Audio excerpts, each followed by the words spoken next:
Welcome to the second in my series of 3 videos about research in African American family history.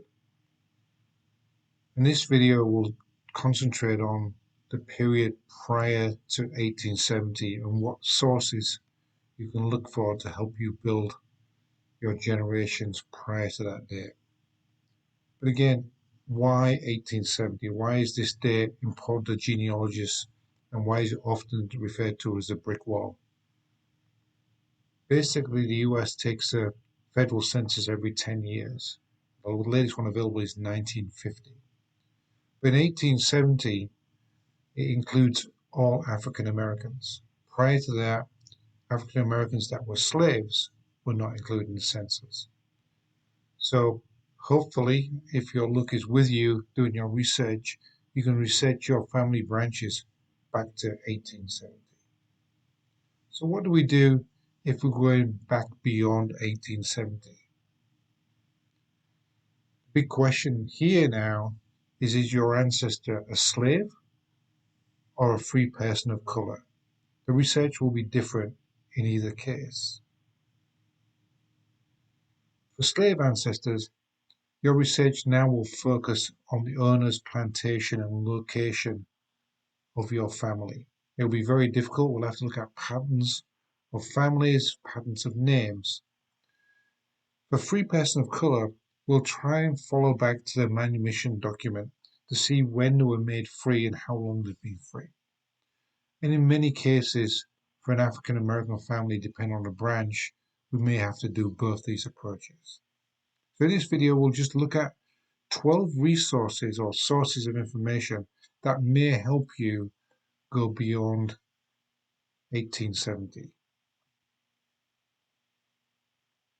So many of the pre-1870 records are not digitized, so you may have to visit archives. They are being digitized at a surprisingly quick rate, and some of the sources I talk about in the third video will enable you to find digitized copies.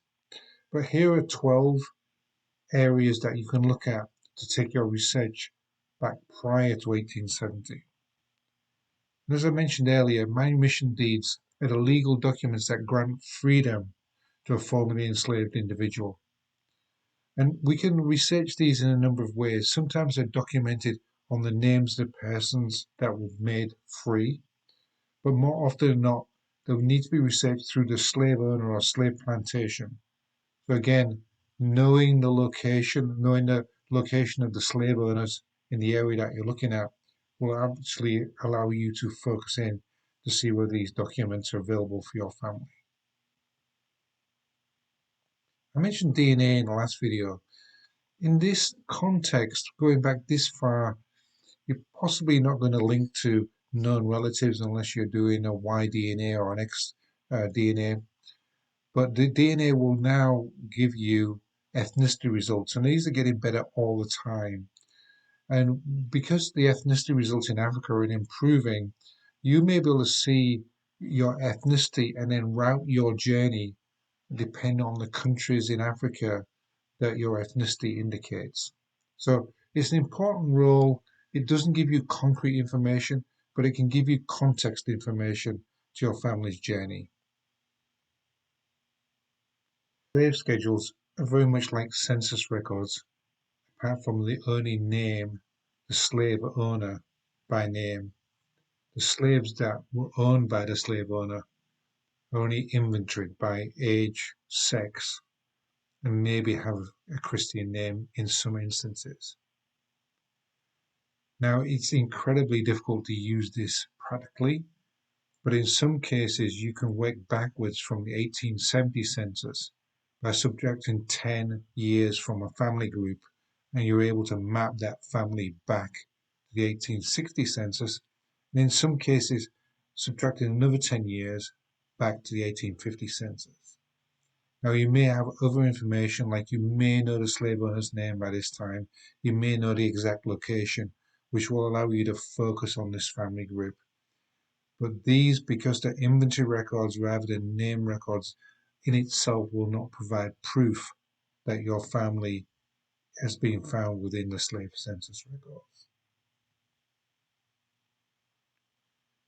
For freemen, the census records go back beyond 1870. So 1860 population census, you may be able to find your relatives in that, providing they were not slaves.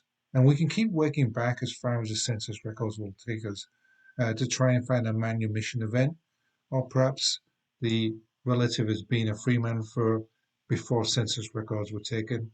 Then we'll have to look at property records perhaps. Within the whole census record, slave schedule record, if you're able to track down your relatives, bill of sale and hiring records within the plantation with the slave owner may allow you to track the movement of your relative between plantations.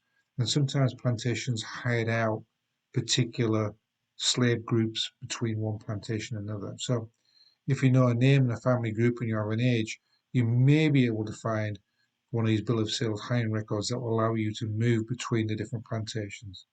But as I said earlier, if we're researching slaves, we have to focus on the owners and the plantations that the slaves worked under. For the most part, you will just have an age and maybe a first name to go on. Established in 1865, but unfortunately only in operation for a little more than 4 years, the Freedmen's Bureau assisted former slaves with their transition to freedom by distributing rations, arranging schooling, opening hospitals, and such like. Family Search's indexing project is finally making these records more accessible to the family historian. We talked about slave owners earlier in the presentation, but plantation records may exist with records such as inventories and account books that may reference your relatives. Now, by no means did every slave work in a plantation or for a known owner, so look for these records. Some are available on county and state websites. During slavery, slaves were often not allowed to get married, or even if they did, their marriages were not recognized.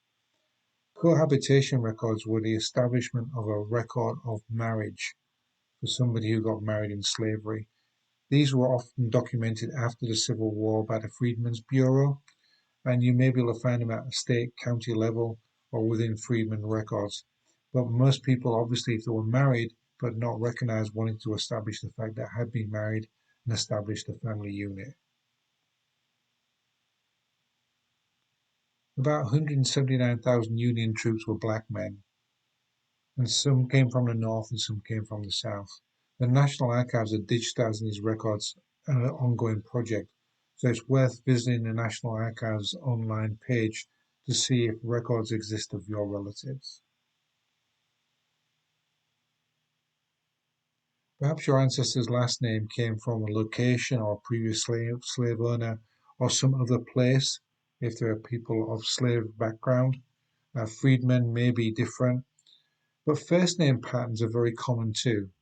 Often children are named after grandparents in a certain order. So look for naming patterns, especially if you're making a transition between the 1870 census and the 1860 slave census to see whether names match up as well as ages.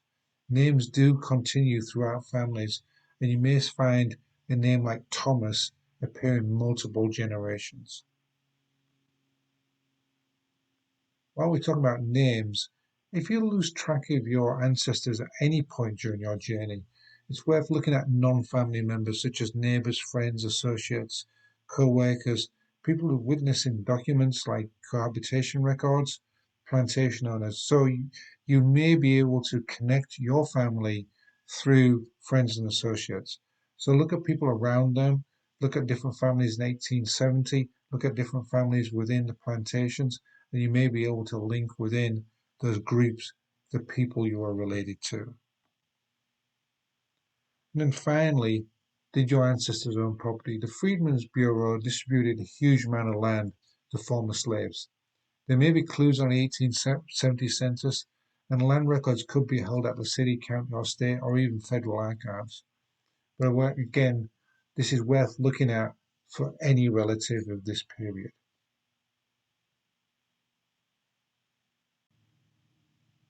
Well, that was just 12 and a very quick overview of 12 sources of information prior to 1870 that you may look at to build your family history. In the final video of this series, we'll look at different software tools and programs that may be available to you to actually find these records. Hope you have found this video useful. If you have, please subscribe to my channel.